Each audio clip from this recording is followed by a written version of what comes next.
اب بھائیو آخر میں میرے ایمان کا تقاضا یہ ہے کہ میں مکمل حدیث غدیر خم بیان کر دوں، یعنی میں اتنا اس کا ذکر کر رہا ہوں غدیر خم تو اس کے جتنے بھی طریق ہیں میں نے ریسرچ پیپر 5B میں لکھے ہیں، میں اس کو بیان کر دوں، لیکن ڈیٹیل میں جانے سے پہلے ایک دفعہ دروشی پڑھ لیجئے۔ اللہم صلی علی محمد وعلی آل محمد کما صلیت علی ابراہیم وعلی آل ابراہیم انک حمید مجید، اللہم بارک علی محمد وعلی آل محمد کما بارکت علی ابراہیم وعلی آل ابراہیم انک حمید مجید۔ عثمان بھائی یہ والا ایسی بھی چلا دیں، کریٹیکل ریکارڈنگ ہو چکی ہے، یہ ریکارڈنگ میں آواز آ جاتی ہے اس بڑے ایسی کہ آپ چلا دیجئے انشاءاللہ۔ بلکہ سب سے زیادہ پسینہ تو مجھے آ رہا ہوتا ہے نا، کیونکہ میں بول رہا ہوتا ہوں، بولنے والے بندے کو زیادہ آتا ہے۔ بھائیو صحیح مسلم میں حدیث ہے انٹرنیشنل نمبر کے مطابق 553 آپ صلی اللہ علیہ وآلہ وسلم نے ارشاد فرمایا کہ جو شخص وضو کرنے کے بعد ایک دفعہ پڑھ لے اشہد ان لا الہ الا اللہ وحدہ لا شریک لہ واشہد ان محمدا عبدہ ورسولہ، تو اللہ تعالیٰ جنت کے 8 دروازے اس کے لیے کھول دے گا۔ الحمدللہ، تو جنت کے 8 دروازوں کی نسبت سے میں نے ریسرچ پیپر نمبر یہ 5B واقعہ کربلا کا حقیقی پس منظر 72 صحیح الاسناد حدیث کی روشنی میں، جس میں 150 طریق میں نے اہل سنت کی کتابوں سے جمع کیے ہیں، اس میں 33 نمبر پہ میں نے حدیث غدیر خم کے سارے طریق جمع کر دیے ہیں جو مین تھے، 8 طریق جمع کیے ہیں، اور میں 8 کے 8 یہاں پہ بیان کروں گا، ظاہر تھوڑے تھوڑے الفاظ کے فرق کے ساتھ ہیں، اور پھر انشاءاللہ یہ ہماری گفتگو کنکلوڈ ہو جائے گی انشاءاللہ تعالی۔ 33 نمبر پہ ہے بھائیو غدیر خم کی جو حدیث ہے، اس پہ اہل سنت اور اہل تشیع کا اجماع ہے، یہ حدیث متواتر ہے۔ چند احادیث ہیں جو متواتر ہیں، ان میں سے ایک وہ حدیث ہے جو صحیح مسلم میں پہلی حدیث ہے، بخاری میں موجود ہے، جس نے میری طرف جھوٹی حدیث منسوب کی وہ اپنا مقام دوزخ میں دیکھ لے، بولے اعوذ باللہ تعالی۔ حدیث متواتر وہ حدیث ہے کہ جس کو اتنی کثرت سے لوگوں نے روایت کیا ہو کہ اس کا جھوٹ پہ ہونا محال ہو، یہ صحیح حدیث کی اعلیٰ ترین شکل ہے حدیث متواتر۔ اردو میں ہم متواترہ بول دیتے ہیں، لیکن عربی میں لفظ متواتر ہے۔ اور دور حاضر میں بہت بڑا کام کیا ہے شیخ ناصر الدین البانی رحمہ اللہ، المتوفى 1999 عیسوی، جو محدث اعظم سعودیہ بھی رہے ہیں، بعد میں سعودی والوں نے ان کو خیر نکال دیا، البانیہ کے رہنے والے تھے۔ انہوں نے سلسلہ احادیث صحیحہ میں، السلسلۃ الصحیحہ للبانی میں، انٹرنیشنل نمبر کے مطابق 1750 نمبر میں اور 2223 نمبر میں درجنوں طریق، اس کے درجنوں طرق نقل کیے، کئی صحابہ سے، سیدنا علی سے، سیدنا سعد بن ابی وقاص سے، سیدنا ابو ایوب انصاری سے، سیدنا انس بن مالک سے، سیدنا ابو ہریرہ سے، سیدنا ابو سعید خدری سے، سیدنا بریدہ سے، سیدنا ابن عباس سے، سیدنا ابو طفیل عامر بن واصلہ سے، سیدنا برا بن عازب سے رضی اللہ عنہم اجمعین وعلیہم السلام، سب سے یہ حدیث انہوں نے نقل کی، سارے طریق۔ اور شیخ زبیر لیزئی رحمہ اللہ نے مشکات المصابیح کی تحکیم کے دوران انٹرنیشنل نمبر کے مطابق 6091 نمبر حدیث کے فٹ نوٹ پہ لکھا کہ یہ حدیث متواتر ہے، غدیر خم کی حدیث۔ اب میرے بھائیوں دل تھام کے، آج میں نے کئی ایسی باتیں کرنی جو میں نے ابھی تک کبھی بھی نہیں کی، کسی ویڈیو میں بھی نہیں کی، اور ایون اپنی نجی محفلوں میں بھی نہیں۔ کچھ باتیں ایسی بھی ہیں کیونکہ ظاہر ہے کہ اب محرم کا مہینہ ہے، تو میں اس کو کھول کے پھر ذرا چیزوں کو بیان کر دوں۔ تو یہ 8 طریق میں 1 بائی 1 ڈسکس کروں گا، پہلے 2-3 ذرا ڈیٹیل سے ہیں، پھر ساتھ انشاءاللہ باقی وہی الفاظ ریپیٹ ہوں گے۔ غدیر خم کی حدیث کا پہلا طریق صحیح مسلم میں انٹرنیشنل نمبر کے مطابق 4 طرق ہے، اس کے 6225 سے لے کر 6228 تک سیدنا علی کے فضائل والے چیپٹر میں۔ اس کا جو پہلا طریق ہے، طرق کہتے ہیں جمع کو، طریق کہتے ہیں ایک، یعنی جو روایت کی سند چل رہی ہوتی ہے اس کو ہم کہتے ہیں اس طریقے سے آئی ہے، اس وے سے آئی ہے، اس چین سے آئی ہے۔ پہلی چین صحیح مسلم 6225 سیدنا زید ابن ارقم سے، جو سابقون الاولون تھے، انہی کا وہ دار ارقم تھا جس میں نبی صلی اللہ علیہ وسلم دعوت حق بیان کیا کرتے تھے۔ ظاہر کعبۃ اللہ میں تو وہ لوگ نہیں جانے دیتے تھے، جس طرح ہمیں آج علماء مسجدوں میں نہیں گھسنے دیتے، تو ہم نے بھی یہ دار ارقم سجایا ہوا ایک، تو زید ابن ارقم رضی اللہ تعالی عنہ علیہ السلام روایت کرتے ہیں، ان کے پاس کچھ تابعین آئے، صحیح مسلم 6225۔ انہوں نے کہا زید آپ کتنے خوش نصیب ہیں، شروع میں آپ نے اسلام قبول کر لیا، نبی صلی اللہ علیہ وسلم کے ساتھ آپ نے نمازیں پڑھی، آپ کے ساتھ جہاد کیا، آپ صلی اللہ علیہ وسلم سے ڈائریکٹ حدیثیں سنی، آپ کی صحبت کی، آپ تو بہت خوش نصیب ہیں۔ ہم آپ کے پاس صرف اس لیے آئے ہیں کہ آپ ہمیں کوئی ایسی بات سنائیں جو خود آپ صلی اللہ علیہ وسلم سے آپ نے سنی ہو۔ تو زید ابن ارقم نے کہا کہ میں بہت بوڑھا ہو چکا ہوں، ساری باتیں تو مجھے یاد نہیں ہیں، اس لیے میری معذرت قبول کرو، البتہ ایک کریٹیکل بات مجھے یاد ہے کہ آپ صلی اللہ علیہ وسلم جب حجۃ الوداع سے واپس آ رہے تھے اپنی وفات سے تقریباً 3 مہینے پہلے، تو مکے اور مدینے کے درمیان ایک خم نامی جگہ تھی، پانی کے لیے پڑاؤ کیا غدیر خم پہ، اور یہ بات ہے 18 ذوالحجہ 10 ہجری کی، اور 11 ہجری میں آپ صلی اللہ علیہ وسلم کی وفات ہو گئی ربیع الاول میں، تاریخ کنفرم نہیں لیکن دن سوموار تھا، صحیح بخاری میں آتا ہے۔ آپ صلی اللہ علیہ وسلم نے خم نامی گاؤں میں اونٹ کے پالان کا آپ کے لیے ممبر بنایا گیا، آپ صلی اللہ علیہ وسلم نے اس پہ چڑھ کر خطبہ دیا، اور الفاظ ہی بڑے کنکلوڈنگ ہیں، ہم نے اپنے منہج پہ بھی لکھا ہوا ہے، اے لوگوں آگاہ ہو جاؤ، میں بھی ایک انسان ہوں، قریب ہے کہ اللہ کا قاصد یعنی موت کا فرشتہ میرے پاس آئے اور میں اس کی دعوت قبول کر لوں۔ لوگوں آگاہ ہو جاؤ، میں اپنے بعد تم میں 2 بھاری چیزیں چھوڑ کر جا رہا ہوں، یہ ہے حدیث ثقلین۔ ان میں سے پہلی چیز اللہ کی کتاب ہے، اس میں ہدایت ہے، اس میں نور ہے، تم اللہ کی کتاب کو پکڑو، اپنا تعلق اس کتاب کے ساتھ مضبوط کرو، اللہ کی کتاب اللہ کی رسی ہے، جو اس کو پکڑے گا ہدایت پر ہوگا، جو چھوڑ دے گا گمراہ ہو جائے گا۔ پھر زید ابن ارقم کہتے ہیں آپ صلی اللہ علیہ وسلم ترغیب دلاتے رہے، اللہ کی کتاب، اللہ کی کتاب، اللہ کی کتاب، لیکن امت نے چھوڑ دی کتاب۔ اور پھر آپ صلی اللہ علیہ وسلم نے فرمایا دوسری بھاری چیز میرے اہل بیت ہیں، میں اپنے اہل بیت کے معاملے میں تمہیں اللہ سے ڈراتا ہوں، میں اپنے اہل بیت کے معاملے میں تمہیں اللہ سے ڈراتا ہوں، میں اپنے اہل بیت کے معاملے میں تمہیں اللہ کا خوف دلاتا ہوں۔ اچھا، اب ظاہر ہے اس زمانے میں بھی لوگ موجود تھے، لوگوں کے کان کھڑے ہو گئے، حضرت معاویہ بن ابی سفیان رضی اللہ تعالیٰ عنہ کا دور تھا، تابعین نے سیدھا سوال ہی عجیب و غریب کر دیا، انہوں نے کہا زید یہ حضور کی بیویاں اہل بیت نہیں ہے؟ دیکھو، بجائے پوچھنے کے سینئر صحابی سے پوچھتے کہ اہل بیت کون ہے، ان کو فوراً پتا چل گیا کام کی طرح ہو ہی جا رہا ہے، یہ حضور کی بیویاں اہل بیت نہیں ہے؟ زید بن ارقم نے کہا کہ بیویاں اہل بیت ہیں، لیکن یہاں پر وہ مراد نہیں ہے، یہاں پر تو نبی صلی اللہ علیہ وسلم کے خاندان کے لوگ مراد ہیں، آل علی، آل عقیل، آل عباس، آل جعفر، وہ لوگ مراد ہیں اہل بیت، حضور کی بیویاں یہاں مراد نہیں ہیں، جن پر قیامت تک کے لیے صدقہ حرام ہے، یہ زید بن ارقم نے کہا۔ تھوڑا کوڑا سیجے طریق، اگلا بڑا سخت جے، میں ڈر رہا ہوں یہ بیان کرتے ہوئے، لیکن اس میں نے پمفلٹ میں لکھ دیا ہوا ہے، لیکن وہ لوگ پڑھ کے گزر گئے ہوں گے، لیکن میں اب آپ کو توجہ دلاؤں گا۔ صحیح مسلم 6228 نمبر طریق، اس میں پتہ کیا الفاظ ہیں؟ اس حدیث کے اینڈ پہ تابعین پوچھتے ہیں کہ کیا نبی کی بیویاں اہل بیت نہیں ہیں؟ تو زید ابن ارقم کہتے ہیں اللہ کی قسم نہیں، اللہ کی قسم نہیں، عورت تو کتنا عرصہ کسی مرد کے ساتھ گزارتی ہے، بعد میں اس کا مرد اسے طلاق دے دیتا ہے، وہ اپنے میکے واپس آ جاتی ہے، تو عورت کیسے اہل بیت ہو سکتی ہے؟ ایسا ہی مسلم پڑھ رہے جے بھائی، اصول کافی نہیں پڑھ رہا مولویوں، صحیح مسلم 6228، وہ کہتے ہیں بیوی کو طلاق ہوئی اپنے گھر چلی گئی، وہ کہاں سے اہل بیت ہو گئی؟ یہاں تو نبی صلی اللہ علیہ وسلم کے خاندان والے مراد ہیں، جن پر قیامت تک کے لیے صدقہ حرام ہے۔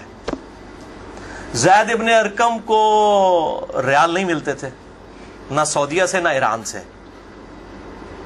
وہ تو صحابی تھے نا رضی اللہ تعالیٰ عنہ، حق بیان کیا انہوں نے۔